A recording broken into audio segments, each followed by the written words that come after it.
বর্তমানে আমরা 90% পেনশন সুবিধা পাচ্ছি, যেটা আমরা শতভাগ দাবি করছি।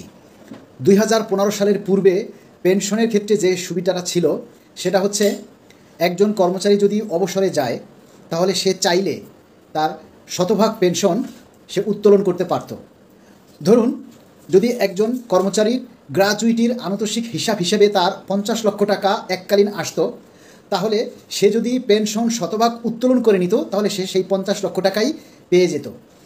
কিন্তু বর্তমানে 2015 সালের পর সেই বিধানকে চেঞ্জ করে ওই 50 লক্ষ টাকার 50% অর্থাৎ 25 লক্ষ টাকা আপনাকে বাধ্যতামূলকভাবে সরকারি ফান্ডে জমা রাখতে হচ্ছে। তার মানে আপনি হাতে পাচ্ছেন 25 লক্ষ টাকা। এখন আমরা যেটা দাবি করছি সেটা হচ্ছে 2015 সালের পূর্বের ন্যায় শতভাগ পেনশন উত্তোলনের সুযোগ।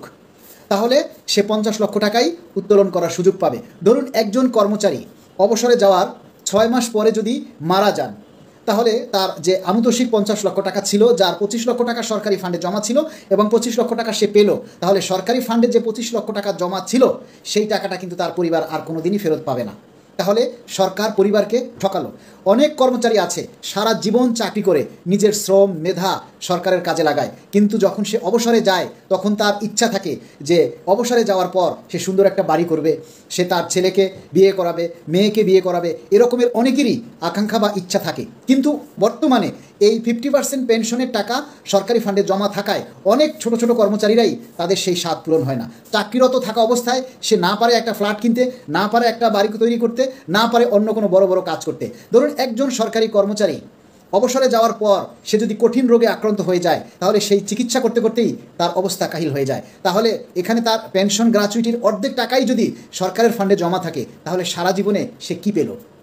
তাই আমরা এই বর্তমান সরকারের প্রধান উপদেষ্টাকে এবং নবম পে কমিশনের সভাপতি জাকির আহমেদ স্যারের কাছে আমরা সবিনয় অনুরোধ করছি, 2015 সালের পূর্বের ন্যায় আমরা এই আনুতোষিক হারের টাকাটা সম্পূর্ণ শতভাগ যাতে কর্মচারীরা চাইলে উত্তোলন করার সুযোগ পায় এবং 90%-এর জায়গায় আমরা শতভাগ পেনশন চাচ্ছি।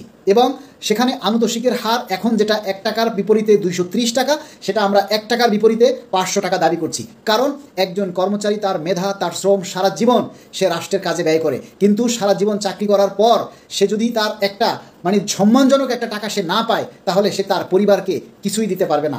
একটা কর্মচারী চাকরি থাকা অবস্থায় সে না পায় সম্মানজনক বেতন, না পায় সম্মানজনক ভাতা, না পায় সম্মানজনক অন্য কোনো সুযোগ সুবিধা। তাই আমরা চাই এই আনুতোষিকের হার 1 টাকার জায়গায় 500 টাকা করে কর্মচারীদেরকে যাতে অবসরে গিয়ে তারা সচ্ছলভাবে জীবনযাপন করতে পারে। আপনারা অনেকেই জানেন যে অনেক কর্মচারী আছে যখন রিটায়ার্ড হয়ে যায়, যখন বৃদ্ধ হয়ে যায়, তখন অনেক সন্তানই তাদের থেকে বিচ্ছিন্ন হয়ে যায়, অনেক সন্তানই তাদেরকে দেখভাল করে না এবং তাদের খোঁজখবর রাখে না। সেই ক্ষেত্রে সেই বৃদ্ধ অবস্থায় ওই কর্মচারী বড়ই অসহায় অবস্থায় পড়ে। ওই সময় সে যেন সচ্ছলভাবে তার নিজের অর্থে চলতে পারে, চিকিৎসা করাতে পারে। সেই কারণেই আমরা মানবিক দিক বিবেচনা করে আধুনিক সময় উপযোগী হিসাবে আমরা 1 টাকা বিপরীতে 500 টাকা আনুতোষিক হার দাবি করছি এবং শতভাগ পেনশন উত্তোলন করার সুযোগ রাখার দাবি করছি। সবাই এই দাবিটি এমনভাবে জোরালোভাবে উপস্থাপন করুন যাতে সরকারের নজরে আসে। জোরালোভাবে এই দাবিটির পক্ষে যুক্তি উপস্থাপন করবেন, কমেন্টস করবেন এবং লাইক শেয়ার করে দাবিটি প্রচার করবেন। ধন্যবাদ।